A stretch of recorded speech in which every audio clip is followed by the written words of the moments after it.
In this video, I'm going to show you how to solve the ALEKS problem called identifying and drawing peptide bonds. There are two versions of this problem. I'm going to show you how to draw this particular version, which asks us to draw the structure of a dipeptide. I'm also going to tell you how to go about solving the other version of the problem, which is quite a bit easier. So in this version, we're given the name of a dipeptide. Don't worry if you don't know how to interpret that. The problem does tell you the individual amino acids that are making up that particular dipeptide, so we can just ignore this part right here. You are going to want to access ALEKS's table of amino acids, which is in this part of ALEKS. I've got the table of amino acids saved as a PDF, so I have it over here on the side for us to access. It's also telling us to draw it at physiological pH, and I'll talk about what that means as I draw the dipeptide. So first, let's go ahead and look up the structure of lysine in our table of amino acids, our ALEKS's table of amino acids. It is, it's this big, huge one right here. So this is going to be the first amino acid in our dipeptide.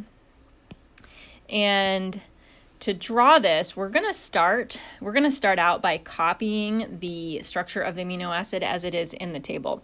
I'm going to just draw the whole entire amino acid as it is in the table. Now I'm going to have to make some modifications to it, but I'm just going to get us started by drawing the whole entire thing.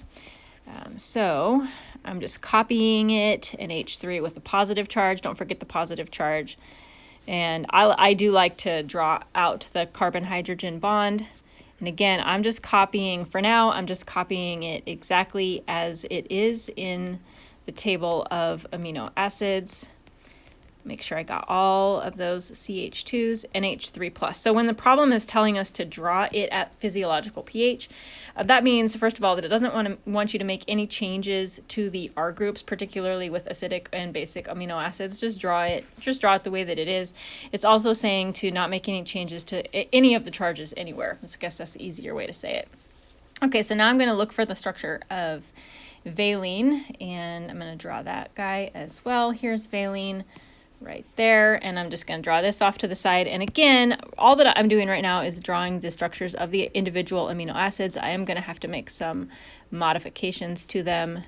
So if you're watching this and having an anxiety attack, just bear with me. So there's the structure of valine. Now in a peptide, in a dipeptide, in a peptide, these two individual amino acids come together. They are bonded together to make one intact molecule. It's going to be a little bit easier to visualize how this works if I draw out the carboxylate group on the amino acid that's on the left. I don't need to do it for the one on the right. And also, it's going to be easier for me to help you visualize this if I draw out all those hydrogen bonds on that nitrogen there.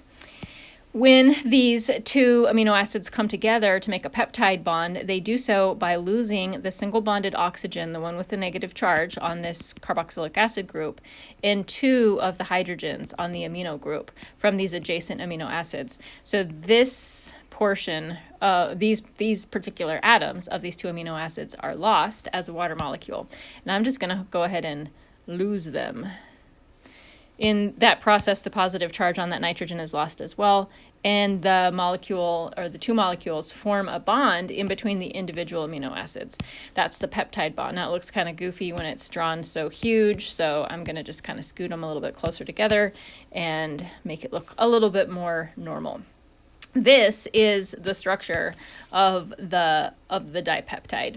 Now, if you don't want to go through the process of drawing the individual amino acids and then linking them together, what you can do is recognize this particular pattern, which exists for all dipeptides. They all have this same, I guess you could call it a backbone. Don't forget the charges, because that's really important.